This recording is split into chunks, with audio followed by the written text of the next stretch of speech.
Prophets and Kings by Ellen G. White. Introduction. The Vineyard of the Lord.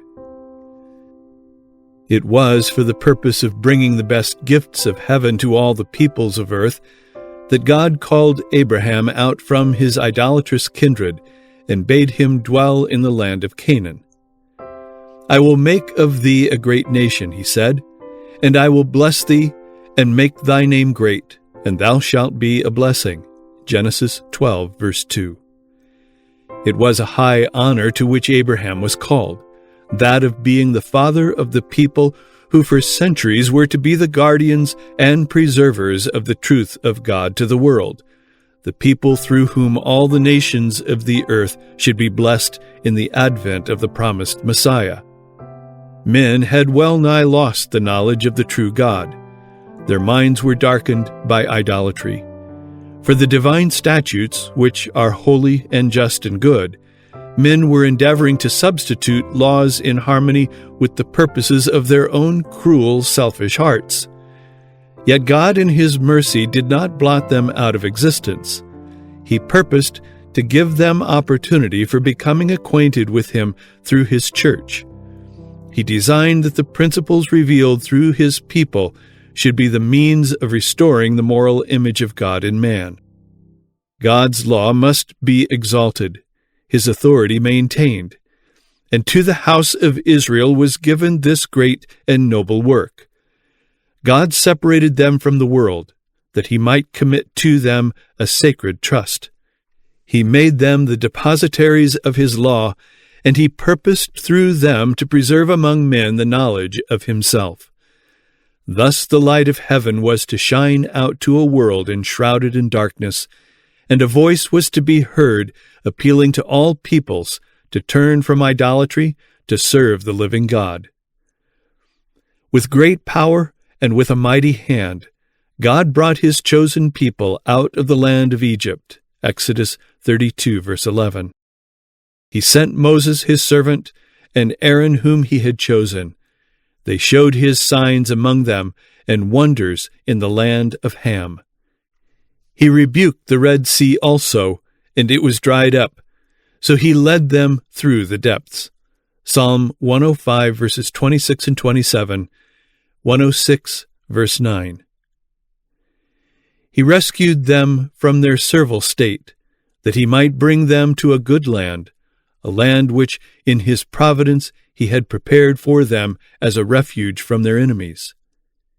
He would bring them to Himself and encircle them in His everlasting arms, and in return for His goodness and mercy, they were to exalt His name and make it glorious in the earth. The Lord's portion is His people. Jacob is the lot of His inheritance. He found him in a desert land, and in the waste, howling wilderness. He led him about, He instructed him, He kept him as the apple of His eye. As an eagle stirreth up her nest, fluttereth over her young, spreadeth abroad her wings, taketh them, beareth them on her wings. So the Lord alone did lead him, and there was no strange God with him. Deuteronomy 32, verses 9 to 12. Thus He brought the Israelites unto Himself, that they might dwell as under the shadow of the Most High. Miraculously preserved from the perils of the wilderness wandering, they were finally established in the land of promise as a favored nation. By means of a parable, Isaiah has told with touching pathos the story of Israel's call and training to stand in the world as Jehovah's representatives, fruitful in every good work. Now will I sing to my well-beloved a song of my beloved touching his vineyard. My well-beloved hath a vineyard in a very fruitful hill, and he fenced it, and gathered out the stones thereof, and planted it with the choicest vine, and built a tower in the midst of it, and also made a winepress therein. And he looked that it should bring forth grapes. Isaiah 5, verses 1 and 2. Through the chosen nation, God had purposed to bring blessing to all mankind. The vineyard of the Lord of hosts, the prophet declared, is the house of Israel, and the men of Judah his pleasant plant. Isaiah 5, verse 7. To this people were committed the oracles of God. They were hedged about by the precepts of his law, the everlasting principles of truth, justice, and purity. Obedience to these principles was to be their protection, for it would save them from destroying themselves by sinful practices. And as the tower in the vineyard, God placed in the midst of the land his holy temple. Christ was their instructor. As he had been with them in the wilderness, so he was still to be their teacher and guide. In the tabernacle and the temple, his glory dwelt in the holy Shekinah above the mercy seat. In their behalf he constantly manifested the riches of his love and patience. Through Moses, the purpose of God was set before them, and the terms of their prosperity made plain. Thou art an holy people unto the Lord thy God, he said. The Lord thy God hath chosen thee to be a special people unto himself, above all people that are upon the face of the earth. Thou hast avouched the Lord this day to be thy God, and to walk in his ways, and to keep his statutes, and his commandments, and his judgments, and to hearken unto his voice. And the Lord hath avouched thee this day to be his peculiar people, as he hath promised thee, and that thou shouldest keep all his commandments, and to make thee high above all nations which he hath made, in praise, and in name, and in honor, and that thou mayest be an holy people unto the Lord thy God, as he hath spoken. Deuteronomy 7, verse 6, chapter 26, verses 17 to 19. The children of Israel were to occupy all the territory which God appointed them. Those nations that rejected the worship and service of the true God were to be dispossessed. But it was God's purpose that, by the revelation of his character through Israel, men should be drawn unto him. To all the world, the gospel invitation was to be given. Through the teaching of the sacrificial service, Christ was to be uplifted before the nations, and all who would look unto him should live. All who, like Rahab the Canaanite and Ruth the Moabitess, turned from idolatry to the worship of the true God, were to unite themselves with his chosen people. As the numbers of Israel increased, they were to enlarge their borders until their kingdom should embrace the world. But ancient Israel did not fulfill God's purpose. The Lord declared, I had planted thee a noble vine, wholly a right seed. How then art thou turned into the degenerate plant of a strange vine unto me? Israel is an empty vine. He bringeth forth fruit unto himself.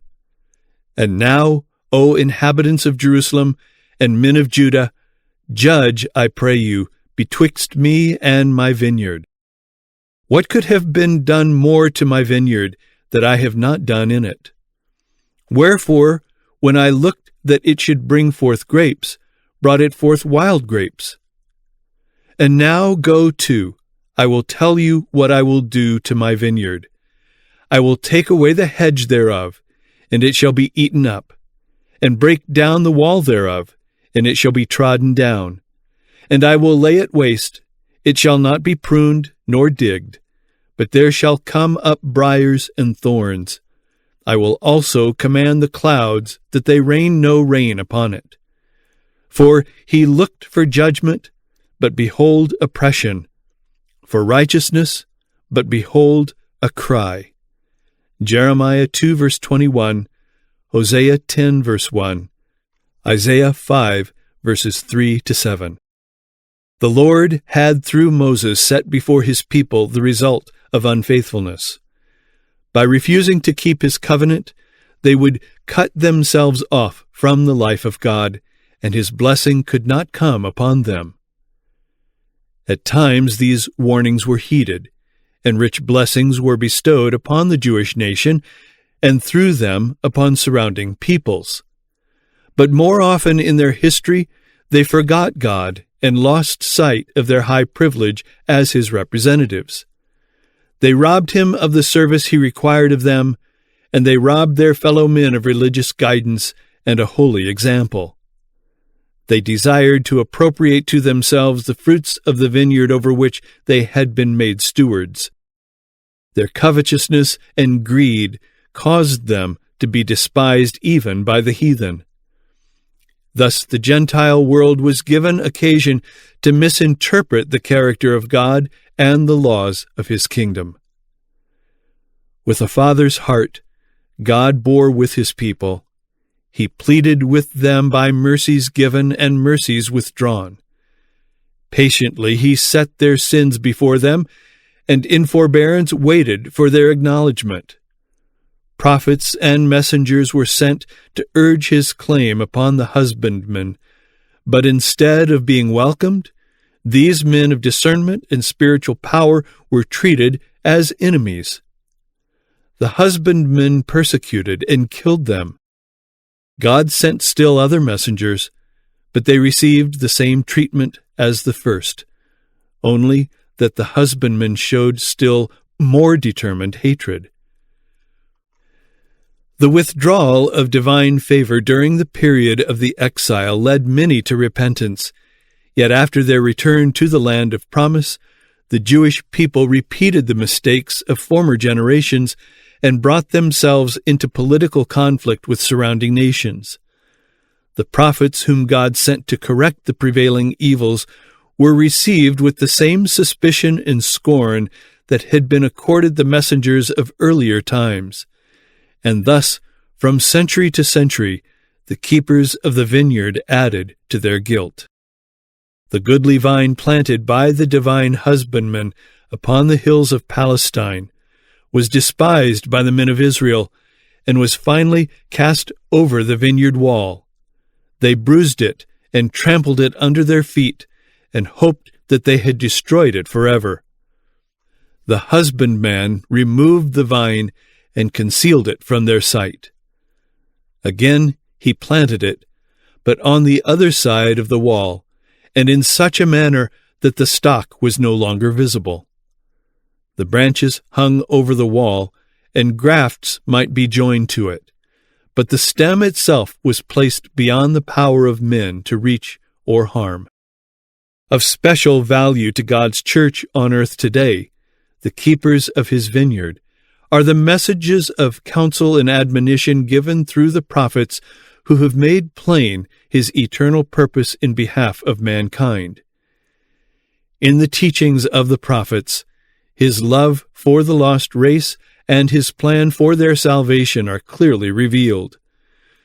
The story of Israel's call, of their successes and failures, of their restoration to divine favor, of their rejection of the master of the vineyard, and of the carrying out of the plan of the ages by a goodly remnant to whom are to be fulfilled all the covenant promises. This has been the theme of God's messengers to his church throughout the centuries that have passed. And today God's message to his church, to those who are occupying his vineyard as faithful husbandmen, is none other than that spoken through the prophet of old. Sing ye unto her a vineyard of red wine. I, the Lord, do keep it. I will water it every moment, lest any hurt it. I will keep it night and day. Isaiah 27, verses 2 and 3. Let Israel hope in God. The master of the vineyard is even now gathering from among men of all nations and peoples the precious fruits for which he has long been waiting. Soon he will come unto his own, and in that glad day his eternal purpose for the house of Israel will finally be fulfilled. He shall cause them that come of Jacob to take root. Israel shall blossom and bud, and fill the face of the world with fruit. Verse 6.